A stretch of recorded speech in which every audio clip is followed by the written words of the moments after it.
बिस्मिल्लाहिर्रहमानिर्रहीम। दोस्तों अस्सलाम वालेकुम, welcome to Excel for accountant.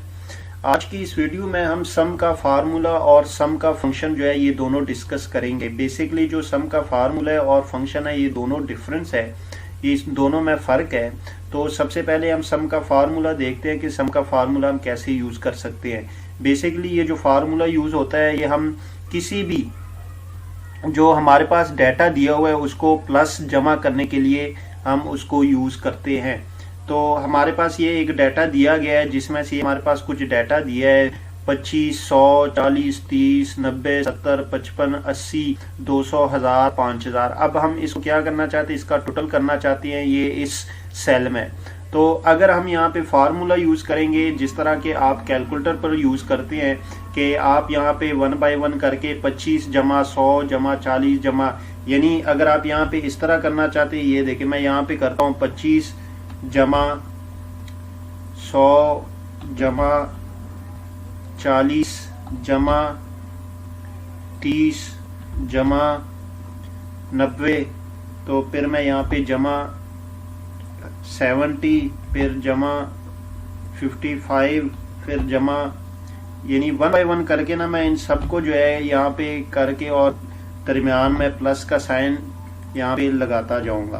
तो इस तरह अगर मसलन मेरे पास अगर 100 जो है मेरे पास डाटा एक शीट है जिसमें से मेरे पास 100 या उससे ज़्यादा भी जो है डाटा है, तो उसको 1 बाय 1 करके इस तरह जब मैं करूँगा तो मेरा जो है टाइम बहुत ज़्यादा वेस्ट होगा और उसमें मे भी हो सकता है कहीं पे एरर भी मुझसे हो सकते हैं।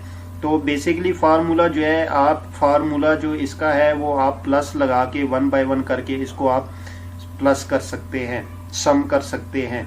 लेकिन जो इसका फंक्शन है, फंक्शन बेसिकली क्या है, अब यहाँ पे देखिए मैंने ये इसका फार्मूला यूज़ किया है। ये बेसिकली ये देखिए आप ऊपर देख सकते हैं फार्मूला बार में जो है कि 1 बाय 1 करके मैंने इसको प्लस किया है। लेकिन जब मैं इसका फंक्शन यूज़ करूँगा यहाँ पे देखिए मैं अब इसका जो है ये फंक्शन यूज़ करता हूँ यहाँ पे। तो फंक्शन में कैसे यूज़ करूँगा, इक्वल साइन यहाँ पे मैं लिखूँगा सम। सम लिखने के बाद मैं यहाँ पे जो है छोटी ब्रैकेट स्टार्ट करूँगा, जहाँ से जिस सेल से मैं इसको प्लस करना चाहता हूँ वो उस सेल को मैं यहाँ पे सेलेक्ट कर लूँगा। सेलेक्ट करने के बाद मैं यहाँ पे 2 डॉट डालूंगा। डॉट डालने के बाद मैं जो है जिस सेल तक मैं इसको सम करना चाहता हूँ मैं उसको सेलेक्ट करूँगा। ये देखिए यहाँ तक मैं जो है 5000 तक करना चाहता हूँ। जैसे ही मैंने इसको सेलेक्ट किया और मैंने ब्रैकेट क्लोज किया तो देखिए मैंने एंटर दबाया तो मेरे पास जो यहाँ पे मैंने फार्मूला जो मैंने यहाँ पे अप्लाई किया था और फंक्शन जो यहाँ पे मैंने अप्लाई किया, दोनों का देखिए रिजल्ट एक है, यानी दोनों का जो रिजल्ट है वो सेम है, कोई फर्क नहीं है।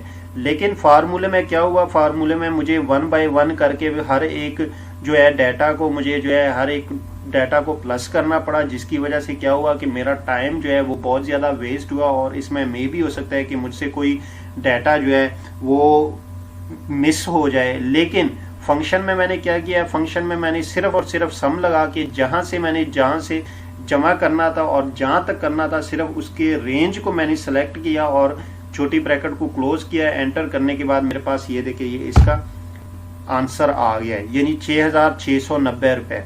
तो बेसिकली आप जो है किसी भी डाटा को इजीली इस तरह आप फंक्शन के ज़रिए आप अपने टाइम को सेव करते हुए उसका टोटल कर सकते हैं। अगर आप फार्मूले के ज़रिए करना चाहे तो आप फार्मूले के ज़रिए भी कर सकते हैं। यानी आप ये दो इसके मेथड है, या तो आप फार्मूला यूज़ करें या फिर आप जो है सम जो है फंक्शन उसको यूज़ कर ले। एक हमारे पास यहाँ पे देखिए एक ऑटो सम की भी जो है ऑप्शन आती है। बेसिकली अगर आप ऑटो सम करना चाहते हैं तो आप ऑटो सम भी कर सकते हैं। देखिए मैं जैसे ही यहाँ पे मैंने क्या किया, मैंने यहाँ पे डाटा को ये देखो इसको मैंने सेलेक्ट किया और जिस सेल में मैं इसका सम लेना चाहूँ, यानी मैं इसको प्लस करना चाहता हूँ, इसका रिजल्ट देखना चाहता हूँ, तो मैं वहाँ पे आ जाऊँगा और वहाँ पे आने के बाद ये देखिए मेरे पास ये ऑटो सम का ये फंक्शन है, ये मुझे यहाँ पे शो हो रहा है। ठीक है, मैं जैसे ही इस पे क्लिक करूँगा तो ये देखिए यहाँ पे मेरे पास इसका जो है आंसर आ गया।